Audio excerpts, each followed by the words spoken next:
Hi guys, how are you all doing? I hope you guys are doing amazing. The sun is out. It's an early morning here in Ethiopia, Addis Ababa. Guess what? I'm dressed like this today. It's a different outfit. It's a different outfit of the day because today is a church day. We are going to be praying, and I'm so humbled to be here at one of the Orthodox churches. So today I'll be attending and I'll be showing you how they dress here, how each and everything goes, and courtesy of my friend who is behind the camera is the one who has brought us here. Shout outs to you, Millet. Thank you so much for bringing us to the Orthodox Church. This is my first time, and I hope you guys enjoy this video. So kindly, if you don't know me, my name is Harriet Anambo. I'm a content creator from Kampala, Uganda.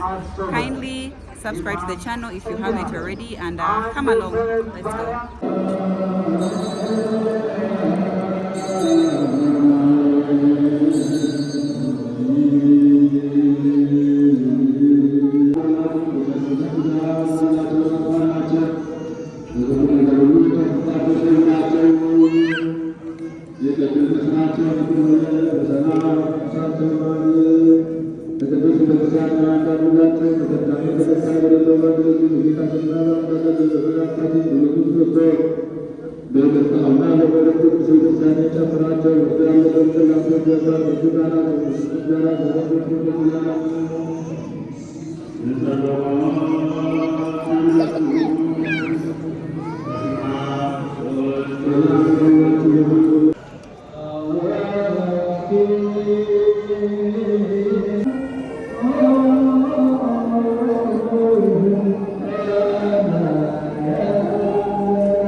She left.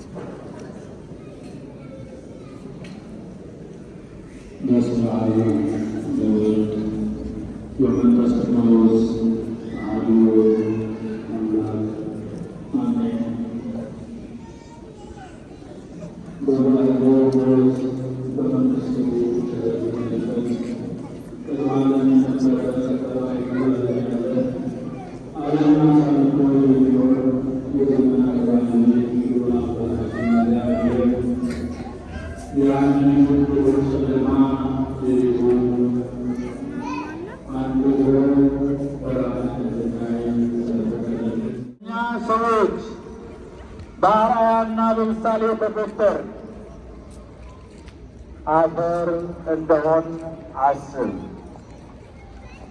ይህንን ኃይለ ቃል የተናገረ ልበ አምላክ የተባለ ቅዱስ ዳዊት ነው።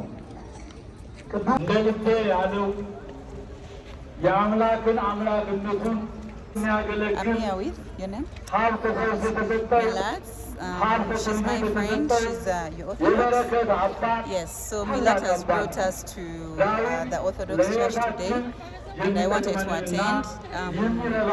So there's something I want to ask about your religion here. For someone to be Orthodox, what are they supposed to go through? So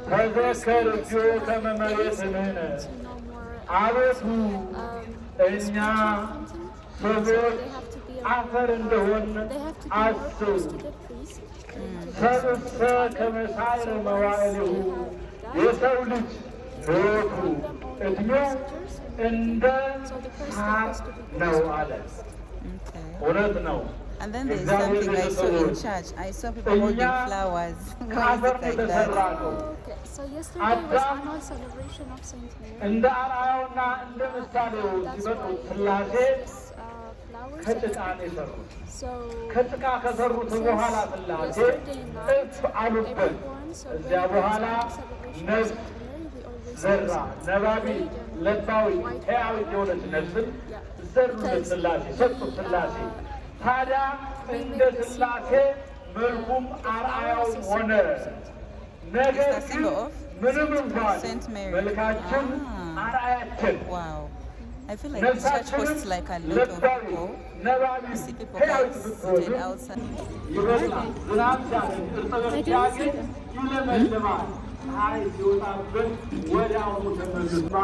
So guys, Milet was still telling us something. What were you saying? Yes, the liturgy starts at 6 a.m. and then it's finished around 8:30. So after that we have so the priest will teach about the gospel. And yeah, so that's so the majority of Ethiopians are Christians, so most of them they're Orthodox. Majority of the Ethiopians are Christians. Yeah. Almost like 60%. I'm not sure about the figure. But the majority are Orthodox. Okay. You guys have heard it from her. There's still a mass going on. This is how the church looks like. What's the name of the church? It's Boli. Boli? Boli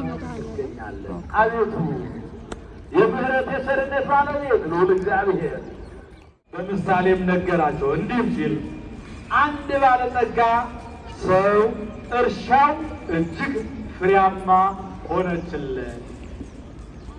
እርሻው የደከመበት፣ የወጣበት፣ የለፋበት ላቡን ጠብ አድርጎ ያገኘው ፍሬው እጅግ በጣም በዛችለት። እሱም ባለጠጋ ነው። ቀድሞ በነበረው ልምዱ አርሶ ብዙ ፍሬ፣ ብዙ ሀብት፣ ብዙ እህል በጎተራው አከማችቷል።